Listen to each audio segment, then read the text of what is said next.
Hey, everybody, it's Eddie from Tokyo. This is your cryptocurrency update number 2 from Japan. And I think it's going to be faster even than the last one that I just uploaded. The last video I did is very Asia-centric, with the exception of David talking about Flare Networks while he talked with Tony on his Thinking Crypto channel. Tony asked so many excellent questions, but in this video, I'm going to highlight his rapid fire on regulation because it ties in to what I wanted to continue to say before I call it a day. It should really first be noted that I am paying attention to very credible, trust me when I say very credible sources, that all eyes and all pressure should be on Congress. And we need to follow this reintroduction of token taxonomy, because it is the start of really what needs to change. And so I don't want us to lose our focus on keeping that pressure up. That's why today, on the announcement of the world's first regulated bank, Sygnum, offering this yield on its own issued stable coin, it's just amazing that this is an alternative to fiat that's programmable money, and it is a financial tool. This is really, really something.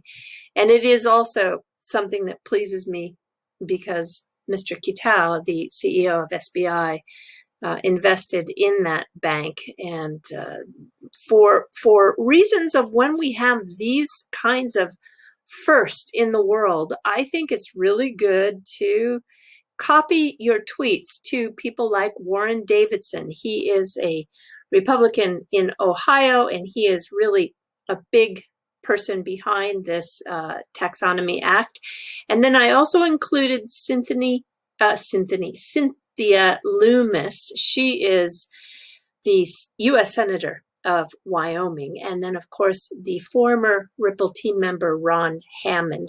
He is now the Director of Government Relations at the Blockchain Association. I think anything that you can do to help keep them abreast of everything that's going on in this space is good. I know that they are paying attention, but there is just so much going on that it's easy to miss something. And they have to be very timely and really keep their knowledge up to a level and a standard, because they're educating other people in the U.S. Congress, and it's just, it's got to be a group effort here. So to stay on top of everything, yeah, it's hard, including the documents that are just flying in on the SEC versus Ripple case. As you can see, I sometimes use the court listener.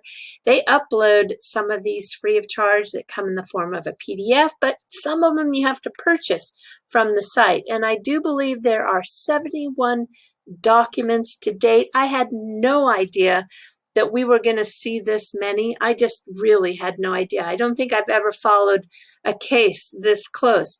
And Jim Filand, he is super fast with his uploads on Twitter.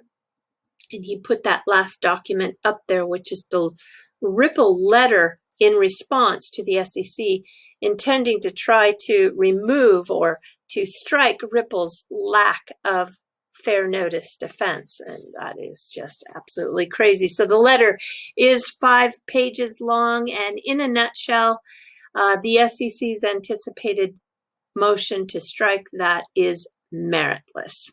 So I think this letter, for me, clearly shows the strength in Ripple's defense. I'm not saying to, I'm not just saying that to say that. I really am not. But please follow Jim on Twitter, and you're going to stay well informed. And also on document 68, that was the order of the motion for XRP holders to intervene. It was denied, unfortunately. But that is not dead on arrival, as Jeremy says. This is something that still has action to be taken. And John Deaton said, what did I say about being knocked down and how we respond? It was denied without prejudice, with the ability to refile in accordance to or with Judge Torres' local rules. She requested that it be done in a different format. So this simply means it must be refiled as a letter motion, and he says he's on it. And please don't get discouraged. Yeah, I have to admit I was discouraged last night, but after I watched John on the Chain channel in the interview that they had with him. I don't think it's an interview. They had a great discussion where they talked about that and a lot of other things. I think that I'll put a link to it in the description below, because Chip and Jeff just they're getting so good at working with each other. They just have this chemistry, and John was really talkative and gave a lot of insight. And yeah, I'm just really, the more this goes on, although I know it's getting tiresome and we want to see it end, but I'm just getting so interested in following the process of law, actually. All right, so David, let's see. I want to get this done fast for you. Yeah, I think I'll be able to do it. So David Schwartz, the CTO of Ripple, talks about the sucky things in the United States. Yeah, that's how he described it. But this portion is so good, and just sit back and listen to this portion of the Thinking Crypto channel's conversation with him today. Awesome.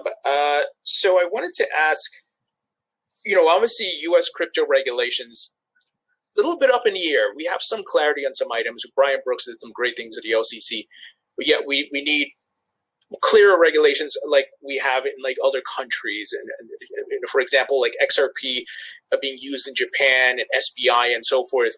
So are you guys still on track to get things going globally? U.S. is just one market. And despite the situation at hand, what's the talk behind the doors? If you can take us behind the curtain a bit, like Mr. Yoshitaka Kitao, still ready to move forward. You guys are doing your thing in Europe and so on and so forth. Yeah, our emphasis on building things outside the United States has definitely increased. And it's two problems. One is not so much a big problem for us directly, but it's a problem for other people in the space, and it's sometimes a problem that we run into, which is it's very hard for cryptocurrency companies in the United States to interface with the banking system. Banks will just not want to do business with them. We were talking to one customer of ours, and they're a large payments company, and like their contract with their bank says that they can't do anything with any cryptocurrency. Wow. Like this is from a couple of years ago. It just says like there was a clause. Like neither of them were thinking of doing anything like that. But the bank thought to put a clause in their agreement that says you can't do anything involving any cryptocurrency. So they have to either get a new bank or go back and like renegotiate those terms. Like that's so weird. There's like I assume that it probably also says they can't murder people in there, but like it doesn't exclude. I can't imagine there's a long list of business lines that exclude. They saw fit to call that out. I don't think you see that very much in the rest of the world. And obviously the other problem is regulatory uncertainty. The United States is one of the few countries that, other countries, there's always a possibility that they'll put new regulations on something new. And as well they should. If something new comes out that's unregulated, like reasonable, sensible regulation, makes sense. And sometimes in a short term, they'll panic a little bit and be like, let's just stop this until we can like decide what the policy is going to be. That's not what you see in the United States. What you see in the United States is just this absolute fear that regulators will turn around and say, you should have realized years ago that what you were doing was clearly illegal, despite the fact that like the regulators themselves don't even know. One of the big ones is like, what's money transmission? People have been struggling. So many businesses have been like, is that money transmission or is that not money transmission? And the sucky thing about the United States is we not only have federal laws around that, but we also have 50 states. Right. And of course Puerto Rico and Washington D.C., which also have it's a bit of a nightmare because there's no The banking system is very balkanized in the United States, but the regulation also, obviously the other problem is what is or isn't a security is very difficult to figure out. And so people don't know what they're allowed to do. And what they're worried about is not that the government will break their businesses, but the government will turn around and say, you should have realized it. This was, it's funny because I was saying this exact same thing before. I'm sure most of you know about, the issue with the Ripple and the SEC. Even before that, like I was making these very same arguments because this is what I hear. Like when I talk to people, I'm like, where are you building your project? Like, oh, we're going to Singapore. Like, why aren't you building in the United States? Like, we're afraid the United States government, we asked the United States government if what we were doing is okay. We didn't get an answer. And we're worried that they're going to turn around and say we should have known that, that it was a money transmission. Or we should, when it's not clear whether it's, because like in every other business, like custody of the assets and the obligation to make a payment travel together. And so money transmission law isn't always clear what happens when you separate. Like, what if I'm in the payment, but I can't decide where the money goes? Am I a money transmitter? And people are like, maybe. What if I don't know the identity of the participants and I never take custody of the funds, but I bring the buyer and seller together? The truancy. Like, well, you got some of the elements, and just getting those laws clarified is just it's been years and years and years now, and the United States is still very slow moving. And what I worry about is the United States embraced the internet from a very early day. Mm-hmm. And if you look at companies like Microsoft, Amazon, Google, like all of the biggest US companies like in the past decade have been internet companies. And that's because the United States embraced the internet. And I'm worried that like there's a new technology that could create the next crop of mega companies. Coinbase already is probably going to have a $100 billion valuation, and that's not the end. And the United States is driving these companies offshore. I mean, imagine if the United States had driven the internet offshore. These companies would still exist, and they'd still be doing business in the U.S. They just wouldn't, because the United States would face a take it or leave it choice, and China faced a take it or China probably wasn't happy. Many countries were probably not happy with the fact that the internet could be used to radicalize terrorists. The internet can be used to steal trade secrets, to hack into infrastructure. They've all faced a take it or leave it choice, and pretty much every civilized country in the world has said, yeah, we need to have it. We can't say no to the internet. We can't build our own. We can't, we have to just take it as it is. We have no say. And can you imagine if the United States government watched a new financial system be built and then had to accept it with no say?